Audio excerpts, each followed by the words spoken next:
ശബരിമല സ്വർണ്ണക്കൊള്ള കേസിൽ പ്രതിയായ എ പത്മകുമാറിനെതിരെ നടപടിയെടുക്കാൻ CPM പത്തനംതിട്ട ജില്ലാ കമ്മിറ്റി യോഗം തീരുമാനിക്കുന്നു. 15-ാം തീയതി ജില്ലാ കമ്മിറ്റി യോഗം ചേരും. നിതിൻ തോമസ് വിവരങ്ങളുമായി ചേരുകയാണ്. നിതിൻ, കഴിഞ്ഞ ദിവസം അക്കമിട്ട് നിരത്തിയിട്ടുള്ള വീഴ്ചകളുടെ പട്ടികയിൽ ശബരിമല സ്വർണ്ണക്കൊള്ള കേസുമായി ബന്ധപ്പെട്ട ആദ്യഘട്ടത്തിൽ തന്നെ ഈ പ്രതി ചേർക്കപ്പെട്ട ആളുകൾക്കെതിരെ നടപടിയെടുക്കാത്തതും ഒരു വിമർശനമായി ഉയർന്നിരുന്നു. ഇപ്പോൾ എല്ലാം കഴിഞ്ഞു, തെരഞ്ഞെടുപ്പും കഴിഞ്ഞു, അടപടലം തോൽവി ഏറ്റുവാങ്ങുകയും ചെയ്തു. ഇനിയിപ്പോൾ ബോധോദയാണ്.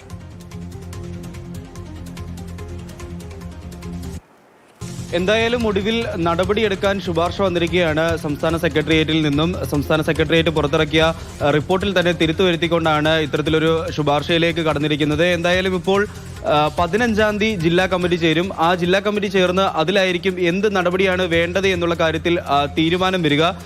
15-ാം തീയതി ജില്ലാ കമ്മിറ്റി ചേരുമെന്നാണ് ജില്ലാ സെക്രട്ടറി ഇപ്പോൾ നമ്മളോട് അറിയിച്ചിരിക്കുന്നത്. ആ കമ്മിറ്റിയിലായിരിക്കും എന്ത് നടപടിയായിരിക്കും അല്ലെങ്കിൽ എന്തായിരിക്കും പത്മകുമാറിനെതിരെ ജില്ലാ കമ്മിറ്റിയും CPM-ഉം സ്വീകരിക്കുക എന്നുള്ള കാര്യത്തിൽ വ്യക്തത വരിക. അതുപോലെ തന്നെ ഈ സ്വർണ്ണക്കൊള്ള കേസ് ഉൾപ്പെടെ വരികയും എ പത്മകുമാറിന്റെ അറസ്റ്റിലേക്ക് കാര്യങ്ങൾ നീങ്ങുകയും ചെയ്തപ്പോൾ ഒക്കെ തന്നെ ഈ ചുമതലകളിൽ നിന്ന്, സംഘടനാ ചുമതലകളിൽ നിന്ന് മാറ്റി നിർത്തിയതല്ലാതെ അദ്ദേഹത്തിനെതിരെ കൃത്യമായ ഒരു നടപടിയെടുക്കാൻ CPM മുന്നിലേക്ക് വന്നില്ലായിരുന്നു. അതിലാണ് ഇപ്പോൾ കൃത്യമായി ഒരു നടപടി എടുക്കണമെന്നുള്ള കാര്യം വന്നിരിക്കുന്നത്. എന്തായാലും 15-ാം തീയതി എന്ത് നടപടിയായിരിക്കും CPM-ന്റെ ഭാഗത്തു നിന്നും അല്ലെങ്കിൽ CPM ജില്ലാ കമ്മിറ്റിയുടെ ഭാഗത്തു നിന്നും എടുക്കുക എന്നുള്ളത് നോക്കിക്കാണേണ്ടിയിരിക്കുന്നു.